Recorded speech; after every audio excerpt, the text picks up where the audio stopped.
kita sudah sampai karena kita berada di jalan seputaran Jatinegara dan lebih tepatnya kita berada di depan Stadion Jatinegara.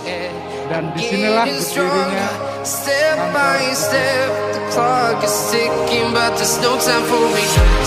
I've been flying from town to town, from London to Taiwan.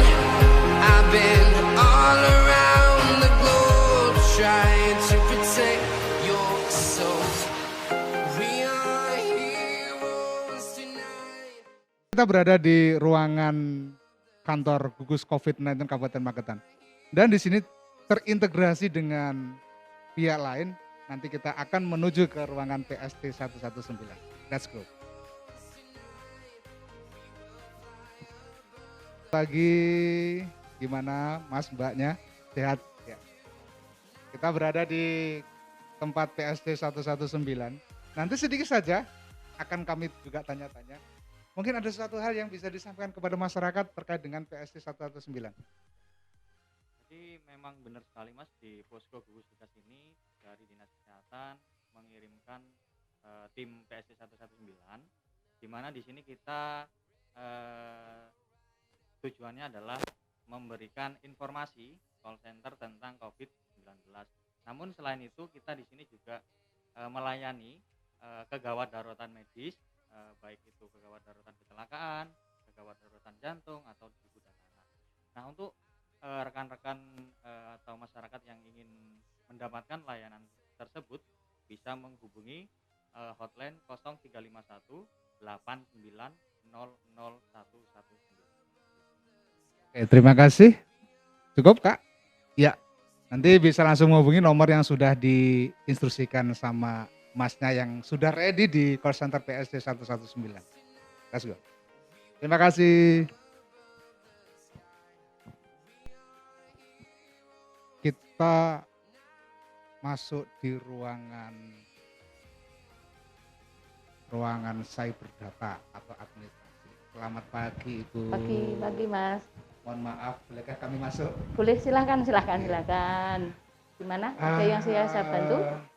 Kalau boleh tahu Bu, ini ya. Kita berada di ruangan apa Bu ya? Ini kebetulan untuk ruangan administrasi. Karena kemarin itu kebetulan dengan adanya darurat bencana apa itu COVID itu memang ini buat ruang data. Karena dengan semakin kita itu menuju era new normal, saya katakanlah mempersempit lingkupnya. Iya. Karena kebetulan ruang administrasinya dulu di sana, ini bagian data. Karena apa? Dalam rangka darurat COVID kemarin itu memang datanya itu setiap hari updatean dari seluruh kecamatan itu kan banyak. Iya. Makanya dibaguskan untuk bagian data sendiri, administrasi sendiri, persuratan sendiri, dan logistik sendiri. Makanya untuk memperpendek tempat ruangan dengan skala orangnya yang terlalu minim juga. Makanya untuk ruang data ini saya fokuskan ke bagian administrasi. Berarti seluruh data kegiatan di gugus COVID-19 terpusat di sini ya? Bu, ada ruangan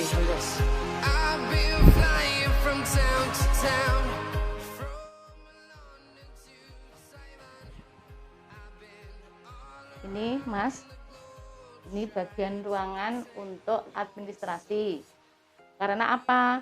Dengan era new normal kemarin itu kan untuk anak-anak yang SMA mau minta izin keluar masuk itu kan banyak sekali. Begitu. Satu hari itu kadang kemarin tuh sampai permintaannya 60 sampai 100 orang.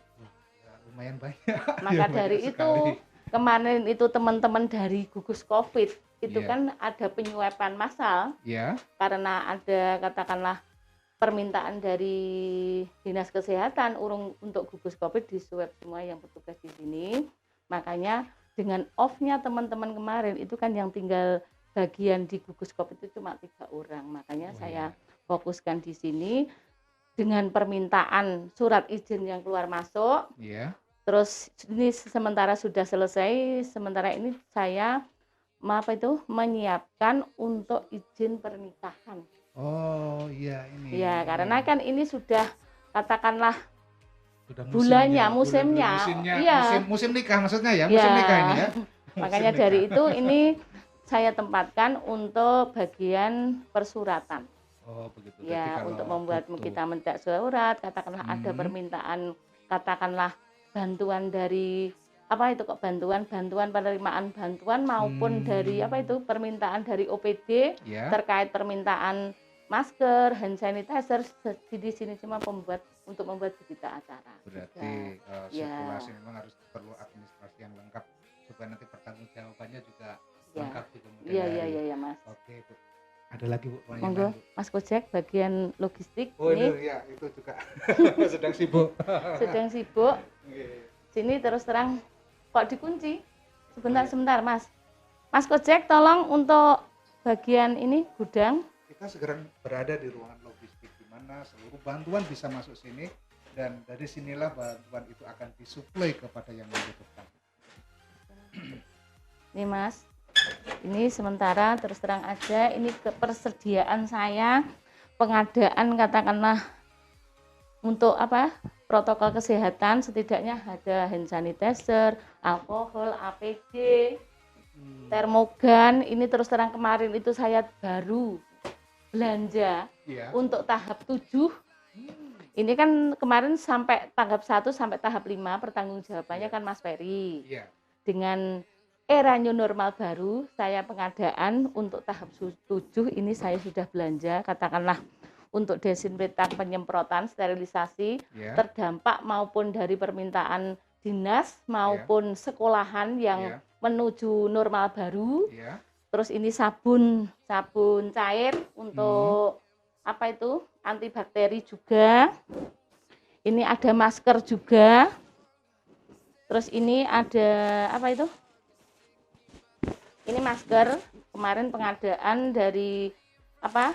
Dari gugus COVID itu ada ini 1000 yang dari pabrik BH itu 2.500. Terus ini ada alkohol juga. Ini HS isi ulang. Dan ini kebetulan untuk logistik kan ada sembako.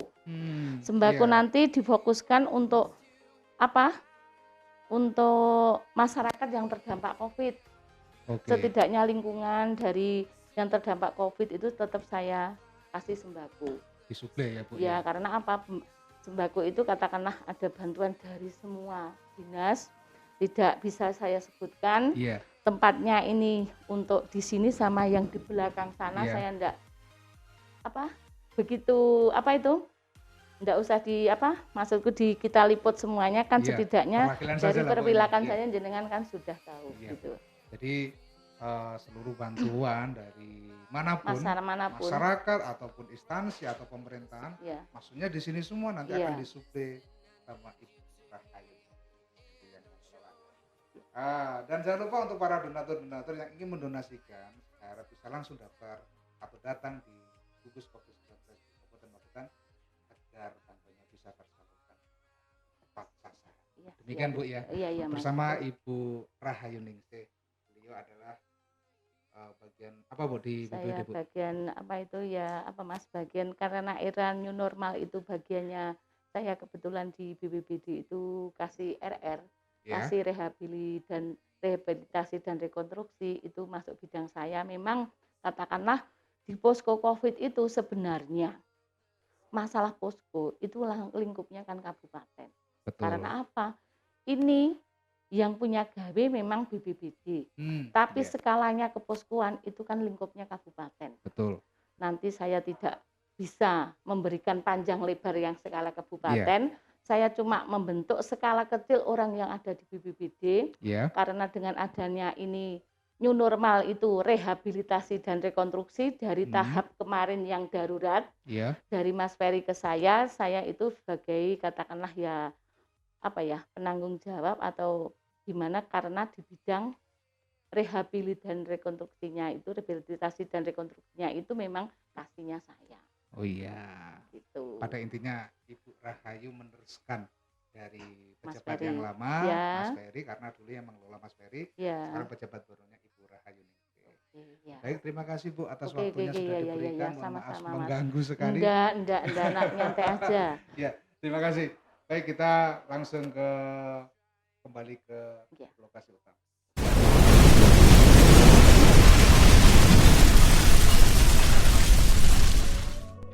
Pada hari ini di kesempatan yang sangat luar biasa dengan orang yang luar biasa dan kita diberikan kesempatan untuk berbagi informasi yang luar biasa.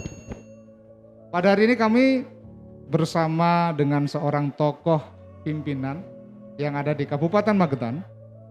Beliau merupakan Ketua Harian Pelaksana Gugus Tugas Penanggulangan COVID-19 Kabupaten Magetan, serta juga beliau juga sebagai Kalaksa Badan Penanggulangan Bencana Daerah Kabupaten Magetan. Di sini beliau adalah Bapak Ari Budi Santosa. Selamat pagi Pak Ari. Pagi. Sehat selalu. Sehat. Salam tangguh. Salam tangguh. Begini Kak, ngomong-ngomong terkait dengan gugus COVID-19 yang sering kali kita dengar di media massa ataupun media sosial atau media elektronik, mekanisme kerja dari gugus COVID-19 utamanya di Kabupaten Magetan itu seperti apa Pak? Gugus tugas ini kan terdiri dari seluruh OPD yang ada di Magetan ini. Tapi ujung-ujung tombaknya itu ada di BPD, Dinas Kesehatan, Rumah Sakit, Puskesmas, dan Kominfo. Penularan terhadap COVID-19 ini baik itu dari desa, dari puskesmas, dari rumah sakit akan dilaporkan ke gugus tugas, didata, sehingga gugus tugas akan melakukan dengan cepat apa yang harus dilakukan untuk penanganan COVID-19. Berarti kurang lebih memang gugus tugas COVID-19 itu adalah perpaduan dari OPD yang ada di pemerintahan Kabupaten Magetan, di mana bersatu padu untuk bersama-sama menanggulangi pandemi COVID-19. Begitu Ya, Bapak? Ya. iya. Lalu jumlah anggota Bapak yang dimiliki di gugus tugas COVID-19 ini berapa jumlahnya Pak? Yang mana harus melayani seluruh masyarakat di Kabupaten Magetan ini? Pada intinya itu kan seluruh OPD anggotanya, ketua oleh Pak Bupati sebagai ketua gugus tugas, ditambah dengan OPD yang ada dari luar Pemda seperti kepolisian, Ya. dan ABRI, Ya. punya Kodim, Koramil dan sebagainya itu. Begitu.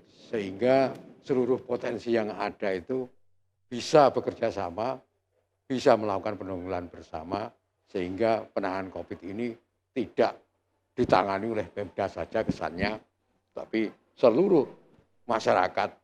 Karena gini, untuk pelaksanaan bencana, baik bencana alam maupun bencana non-alam, itu tidak bisa diselesaikan oleh pemerintah saja.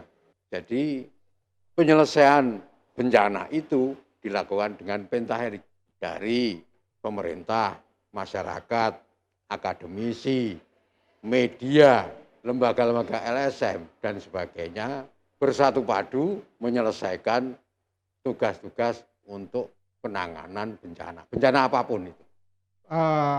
Dengan posisi ataupun formula yang sudah sedemikian rupa melalui dengan strategi-strategi yang sudah terpikirkan Pak. Anggota-anggota yang tergabung di gugus COVID-19 ini, apakah sudah bisa dikatakan cukup efektif ataukah cukup sudah ideal dalam penanganan di Kabupaten Magetan khususnya? Kalau khusus untuk pandemi ini, karena ini hal baru ya, Ya. kita harus menyesuaikan dengan situasi, dengan waktu dan anggaran yang tersedia. Menyesuaikan istilahnya. Menyesuaikan, karena apa? Ini hal baru. Penyakit ini tidak kelihatan, kita harus setiap waktu evaluasi. Makanya kami setiap hari Rabu itu setiap hari Rabu kita melakukan evaluasi seluruh anggota gugus tugas itu setiap hari Rabu, sehingga strategi yang dipakai perlu dievaluasi atau nantinya akan menggunakan strategi baru dan sebagainya. Oh begitu.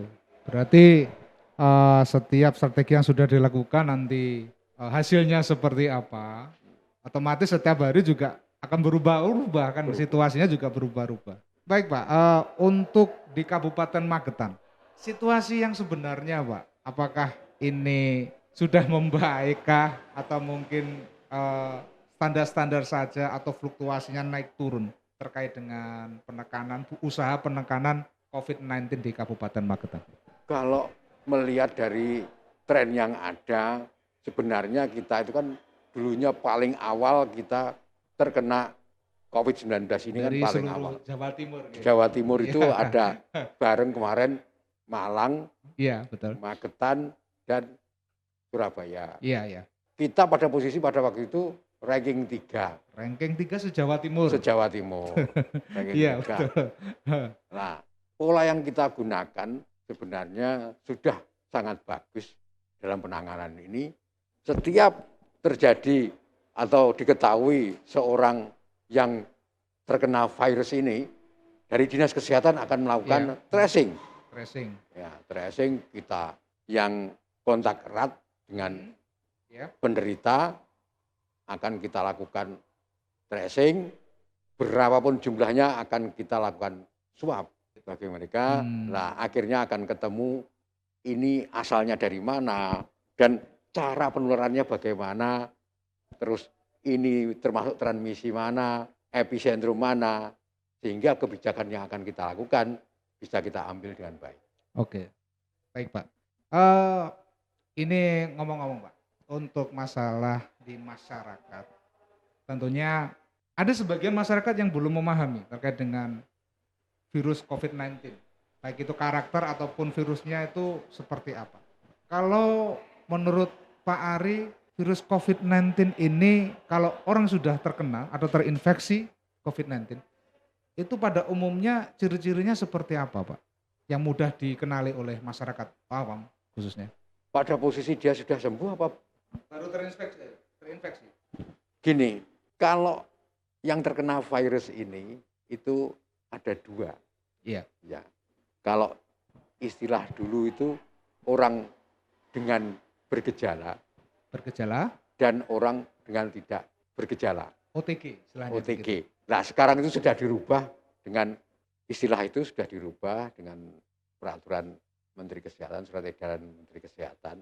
Ya. Itu kalau orang tidak bergejala itu asimptomatik dan orang yang bergejala simptomatik. Ya. Nah, kalau orang tidak bergejala, kita tidak bisa melihat ciri-cirinya. Iya. Kalau orang yang memang gejala, kalau lewat yang bergejala ini macam-macam juga. Ada yang sakit perut, ada yang demam, ada yang lamas, batuk-batuk dan sebagainya. Jadi tidak sama. Jadi tidak ada indikasi khusus untuk ini COVID-19 gitu. Itu tidak ada.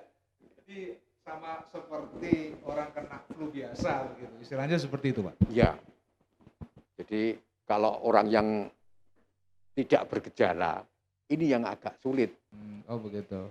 Berarti untuk para penonton ya di sini, dimanapun Anda berada, memang untuk gejala COVID-19 ini hampir sama seperti flu biasa dan tidak ada gejala khusus.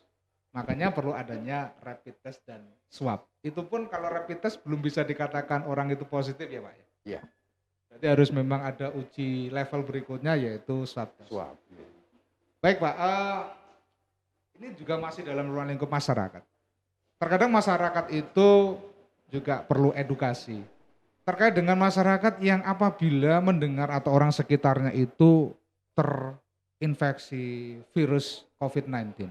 Mereka pasti akan mengalami yang namanya kepanikan, ketakutan atau fobia yang berlebih, dan bahkan eh, mereka menjadi antisosial. Bagaimana menurut Pak Ari untuk mengatasi hal tersebut supaya tidak terjadi? Kayak penolakan jenazah dan sebagainya. Dan mengedukasi mereka bahwa ya kalau memang sudah sembuh ya sudah sembuh, kalau memang sakit ya perlu ditangani, kalau memang sudah meninggal ya harus segera dimakamkan dengan layak. Kalau menurut Pak Ari bagaimana?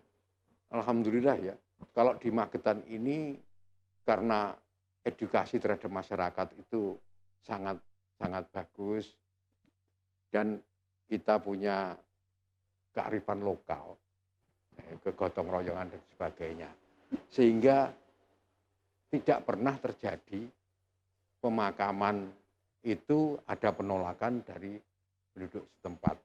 Ya. Walaupun itu mereka KTP-nya dari luar daerah. Luar daerah dimakamkan di Magetan, Ya, istilahnya tidak begitu. ada sama sekali gejolak dari awal kita. Karena kita juga awal-awal COVID ini mau tidak mau ya harus hidup berdampingan dengan kita. Tapi bagaimana memanage COVID ini supaya tidak menularkan baik kepada keluarga kita, diri kita maupun orang lain. Berarti istilahnya saya sempat membaca spanduk ini Pak. Orang kena COVID itu bukan berarti orang itu aib gitu. Sempat saya membaca seperti itu. Iya. Ya. Jadi memang COVID-19 ini bukan untuk dihindari, tetapi ayo kita bersama-sama untuk menangani, membantu rekan-rekan, anggota sanak saudara yang terkena, ya tentunya dengan menggunakan aturan-aturan yang sudah dihimbau oleh gugus COVID-19. Oh iya Pak, ini ada tindak lanjut dari pembicaraan tadi mengenai aktivitas masyarakat yang saat ini sudah terbatasi Pak. Banyak kegiatan kemasyarakatan yang banyak yang tertunda. Mereka sudah merancang sedemikian lama sehingga tertunda karena ada pandemi seperti ini. Untuk masa-masa sekarang Pak, apakah kegiatan kemasyarakatan itu bisa terlaksana atau beriringan dengan situasi pandemi saat ini? Dengan kebijakan pemerintah pusat bahwa kita sudah masuk tatanan baru, ya. New normal, ya, new normal, tatanan baru, mau tidak mau, suka tidak suka, secara bertahap akan kita berikan ruang untuk melakukan kegiatan seperti kembali pada waktu sebelum ada pandemi. Tapi dengan syarat-syarat yang harus ditaati dengan ketat, yaitu menggunakan protokol kesehatan. Oh, jadi tetap ada aturan yang harus diterapkan gitu Pak. Kalau kita memakai protokol kesehatan tentunya pasti ada standar tertentu Pak. SOP, standar operasional dalam pelaksanaan protokol kesehatan. Dari gugus COVID-19 sendiri pastinya sudah menerbitkan ataupun sudah mengeluarkan standarisasinya seperti apa. Kalau boleh tahu Pak, untuk standarisasi pelaksanaan protokol kesehatan mungkin contohnya seperti apa Pak? Gini, dengan new normal ini kita sudah mengeluarkan Perbup. Kita sudah susun Perbup dan sudah keluar Perbup 52 tahun 2000 ini yang isinya yang mengatur seluruh kehidupan masyarakat, dunia usaha dan sebagainya itu untuk melaksanakan kegiatan di tempat-tempat umum itu kita sudah atur di Perbup tersebut. Sudah diatur ya? Sudah diatur. Nah, implementasinya apabila kurang, karena Perbup ini secara umum saja, itu bisa diikuti dengan surat edaran atau secara khusus itu dilakukan oleh OPD terkait. Oh, berarti ada contoh jaringan. Begini, untuk hajatan. Oh ya, ini Pak, ini yang sering seperti ini. Ya. Ini bagaimana Pak? Untuk hajatan itu secara pada waktu new normal ini akan kita berikan izin ataupun dibolehkan, kita rekomendasikan. Tapi kita juga dengan cara mengedukasi mereka, mengasesmen apa yang perlu disiapkan dalam penanganan ataupun dalam resepsi itu. Makanya resepsi pernikahan ini oleh Kesra ya, dari Perbup itu akan terus secara detailnya ada di Kesra, surat edaran itu. Kesra. Ya. Nah, mereka yang melakukan akan melakukan hajatan, minta datang ke sini, minta rekomendasi untuk diizinkan melakukan kegiatan hajatan. Yang bersangkutan, yang punya rumah atau yang punya gawe, kita panggil ke sini, kita ajak diskusi berapa jumlah yang mau diundang dan sebagainya itu. Terus apa yang perlu disiapkan, berapa jumlah undangan, terus bagaimana nanti jalan masuk dan sebagainya. Secara detail akan kita edukasi di sini. Baik, ini untuk para penonton yang mungkin banyak bertanya, karena kalau punya hajat itu pasti ada musim, Pak. Ada musim nikah. Bahasa enaknya musim nikah, bukan musim yang lain-lain. Ini terkadang begini, Pak. Kemarin tuh saya juga sempat mendengarkan isu. Ini isu nih, Pak. Isu. Mohon maaf sebelumnya. Banyak aturan. Kemudian nanti harus menyiapkan anggaran khusus untuk petugas. Apakah itu benar adanya atau bagaimana, Pak? Mohon untuk pencerahan untuk penonton supaya ini bisa lebih jelas gitu. Kalau anggaran khusus yang dimaksud anggaran dari mana? Kalau di sini di posko ini kita mengeluarkan surat, memberikan edukasi, tidak pernah ada sepeser pun uang yang keluar dari mereka. Tidak dipungut biaya. Oh iya. Mungkin pada waktu pelaksanaan hajatannya mungkin mereka umpamanya membutuhkan tenaga pengawas di sana mungkin dari lingkungan rumahnya atau dari biasanya hansip itu, ya saya tidak tahu kalau urusan seperti itu. Betul. Karena memang harus disediakan termogan dan sebagainya. Nah itu harus ada petugas yang tahulah secara operasional termogan. Betul. Pengetahuan ringan seperti itu. Berarti pada intinya ini untuk penonton tidak ada biaya terkait dengan konsolidasi ke gugus COVID-19 ataupun yang lain. Jadi semuanya itu adalah isu-isu yang tidak bertanggung jawab. Saya seperti itu. Oh begini, Pak, ini giliran kami yang dari Pramuka ini. Kami kan memang implementasi dari gerakan Pramuka. Memang kalau Pramuka itu terkenal dengan kegiatan yang selalu bersama, berkumpul, bertatap muka, kemah minimal 3 hari, dan bahkan kita sering melaksanakan diklat kepada pembina pramuka dan sebagainya. Dan kita sudah menyediakan program-program tersebut.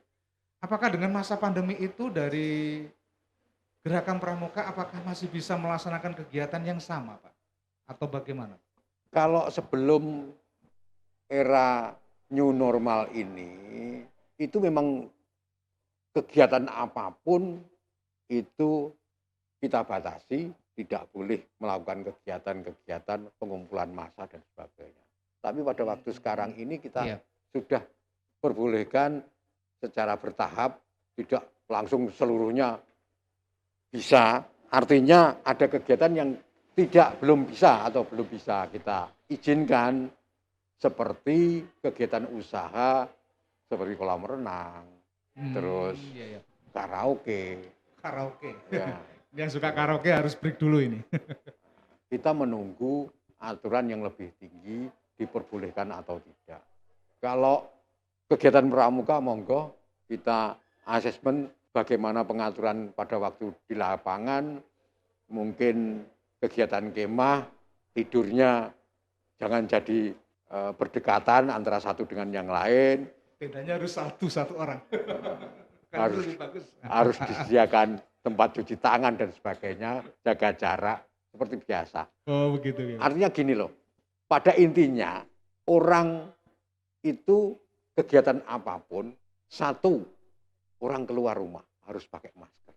Kegiatan apapun, orang-orangnya harus pakai masker. Yang kedua, jaga jarak. Itu pokok, artinya terus sediakan tempat cuci tangan, pakai sabun, di air yang mengalir. Hanya 3 itu yang paling pokok. Yang paling pokok. Ya. Oke. Berarti intinya diperbolehkan, akan tetapi harus menggunakan protokol kesehatan yang sudah ditentukan. Betul, seperti itu. Jadi gitu. Jadi nanti untuk para pembina pramuka jangan khawatir, programnya tidak berjalan. Cuma kita harus beradaptasi. Oh iya Pak, begini. Tentunya dalam penanganan COVID yang sudah sekian lama, yang kalau sudah kita hitung-hitung itu dimulai bulan Maret ya Pak ya, sampai detik ini. Bapak selaku Ketua Harian Pelaksanaan Gugus Tugas COVID-19 tingkat Kabupaten Magetan, pastinya ada cerita-cerita yang berkesan selama penanganan Pak. Bolehkah kami mendengar sedikit cerita dari Bapak? Mungkin cerita yang paling berkesan mengenai apa Pak? Begini, awal-awal kita tahu bahwa ada penyakit ini di Magetan. Nah, Ya. itu kan yang pertama itu kan di Mojopurno. Orang Solo yang asli dari Mojopurno, jenazahnya dikirim ke Magetan untuk dimakamkan di Magetan. Pada waktu itu tidak tahu bahwa jenazah tersebut positif corona. Setelah tahu, kita harus melakukan kegiatan BPBD, terutama kegiatan melakukan penyemprotan disinfektan. Nah, kita punya agenda besoknya, kita akan melakukan penyemprotan untuk puskesmas dan tempat penyolatan jenazah pada waktu itu. Nah, saya perintahkan pasukan kami, kita perintahkan untuk menyiapkan itu. Ada 2 tenaga yang menyampaikan ke saya, Pak, besok saya tidak ikut melakukan kegiatan penyemprotan. Saya tanya, kenapa? Tidak berani karena APD yang tersedia katanya tidak memadai. Oh, terkait dengan APD. Ya, APD pada waktu itu memang kita agak sulit karena pada waktu baru semuanya, mencari di pasaran juga nggak ada. Kita menggunakan jas hujan pada waktu itu.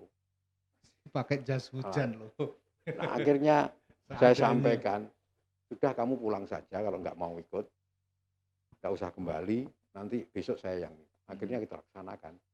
Tetap. Berarti pada waktu itu Bapak sendiri yang memimpin pelaksanaan perawatan jenazah itu Kak? Bukan perawatan jenazah, penyemprotan. Penyemprotan desinfektan. Ya. Sekaligus aktivitas yang lain. Baik Pak. Terus ini ada lagi gimana? Nah, menyangkut orang yang positif ada di karantina fasilitas khusus. Ada 1 pasien yang asimptomatik, artinya orang tidak bergejala. Dia dengan ibunya itu terjangkit positif. Ibunya dalam kondisi sakit, usia 78 tahun.